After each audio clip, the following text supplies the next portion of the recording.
is the next logical step for us. I mean, I think. I don't know because I think regular radio is next level because next level is Well, no, sorry, an internet radio station, definitely. internet radio is fine, yeah. I keep trying to start it, but it's too much work for me. I just can't do it. You need to be able to do that as a job, and I can't. Okay, let's get on to. Oh, I'll show you. I'll give you the site that I'm trying to use. It's a hell of a lot of stuff. I'll let you look at it, see what you think. Maybe it's something we should do. Be cheaper than this. Okay, we got to move on and start a show here. And fuck you, Joe Rogan. Take up my whole goddamn show. That's true. Hi, Chris. How are you? I did want to. I wanted to have another Eric and Gord tonight because it's been a while since I've talked about an Eric and Gord. So I was looking for a new Eric and Gord to welcome to the team, and what I found instead was quite interesting to me. I stumbled across Gord Erickson.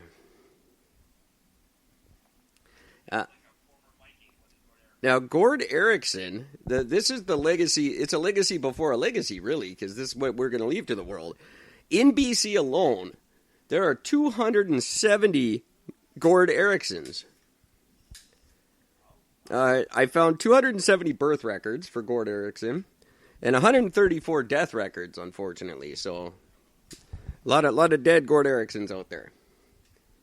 The oldest Gord Erickson I found was 110 years old. He lives in Helmet, California. 110, that's good stuff. Gord, I hope you're listening. Gord Erickson, you are a good man. And either way, you got a wicked name, buddy. 12 divorces in BC, 12 divorced Gord Ericksons. You gotta love freedom of information. And not as many convictions as you'd think. Now, why I found this interesting for your sake, Gord Erickson is the owner of the liquor store in Salmon Arm, has been for years and years and years. He's had 7 convictions, by the way. Now, he is opening a pot shop in the Shuswap. It'll be the sixth legal pot shop in the province. The province that was built on pot only has 6 pot shops. I don't know how that fucking works. But he's opening the 6th in the Shuswap. And just pot shop in the Shuswap is really fun to say. And I bet a bunch of stoned people are always going to want to go to the pot shop at the Shuswap. So in lieu of an Eric and Gord, I got a Gord Erickson. Well, actually 270 Gord Ericksons. But good name. Good choice, parents. Keep that up. I like that.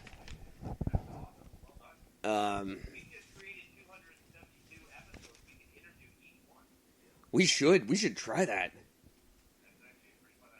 I actually wouldn't mind if I could go across the country and talk to all the Eric and Gords I've talked about. That would be amazing.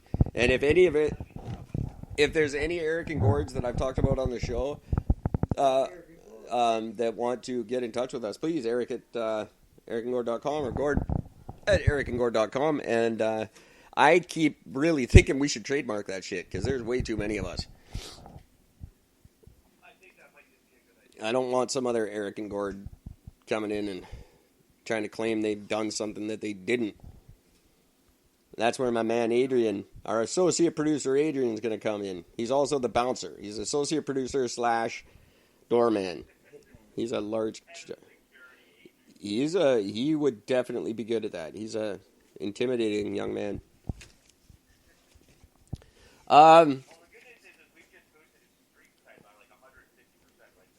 Well, he boosted the load in my pants when I met him.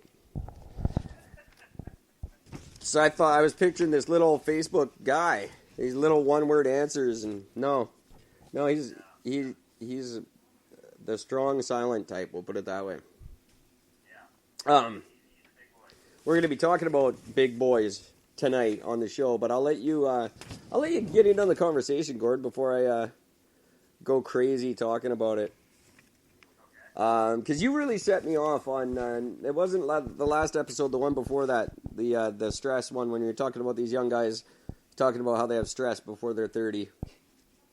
Oh, that fucking And I can't get that douchebag out of my mind. And then I realized where that douchebag comes from and what's going on in the world. And it's not the things that we're giving to our kids. Kids are different. Kids aren't what they were when we were kids. And it's not because of anything we're giving them. It's not sugary drinks. It's what we've taken away from them. And everyone's worried that we're going to be Chinese in 50 years or we're going to be Muslim in 50 years. I'm worried we're all going to have periods in 50 years. That's really what's frightening me. And I honestly, I saw a quote today that I just loved. And actually yesterday I saw this quote that it's not, toxic masculinity is not the problem. The lack of masculinity is the problem.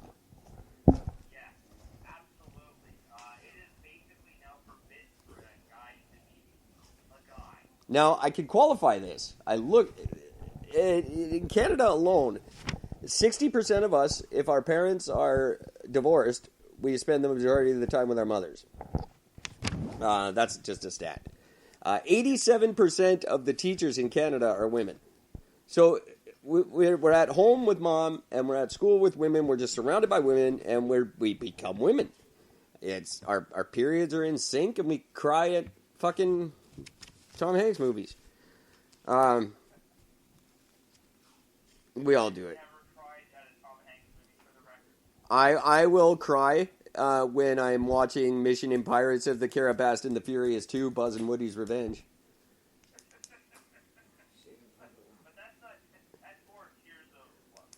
That's going to be a hell of a movie, I tell you. Jason Statham dies in it 3 times when I write it.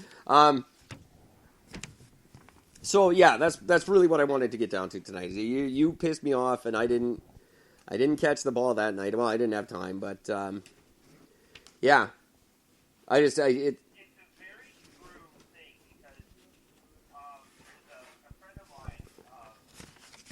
Her name's Maggie. We've never actually met her in person, but I actually met her through Facebook many years ago, and we've remained friends ever since. Very, very, very, very, very smart lady. She's in the process of finding out the truth with media and what's going wrong with society. I mean, right on point with everything. Yeah. Not a conspiracy theorist in the sense of what we think of one, because she'll actually post facts about it. Yeah, well, it's not just the media. It's just society in a whole. Men aren't men. And this is where I brought your friend Paul into it. Because he made a big point of how his wife is his best friend, and that that equality in their relationship, and that's great. Your wife's not supposed to be your best friend. Yeah, that's you're not supposed to spend your weekend begging your best friend for a blowjob. That's your best friend is the one you go to and bitch about because your wife won't give you the blowjob. You need men friends. We all need men friends. My friends aren't men anymore. Nobody I know can fucking hit a nail with a hammer, but they can all tell me what the fuck's wrong with the Silver Surfer. Talk my fucking ear off. Talk my fucking ear off about the psychological problems Silver Surfer's having. Meanwhile, they can't fucking identify a lug nut on their tire of the cars they can't afford. Yeah, and that's one thing I hated about the whole, the guys that have the beard, they wear the big flannel jacket, they look like a lumberjack, but they couldn't work a piece of fucking... Yeah, but you look at how well groomed that beard is. That the more groomed that beard is, the more chiseled and like shaped with those fruity razors that nobody can afford, then they're fake. They're not that guy. Yeah, it's very true. Just walk up and hand with 2 of us. They hand me a 3/8 crack and just watch their fucking head go spinning. Yeah, they can't. It's and they don't want. Men are becoming that way. They don't want to. It's like it's so much easier to just be a pansy. And that's the way, it's like these... Because guys have discovered that it's easier to get a woman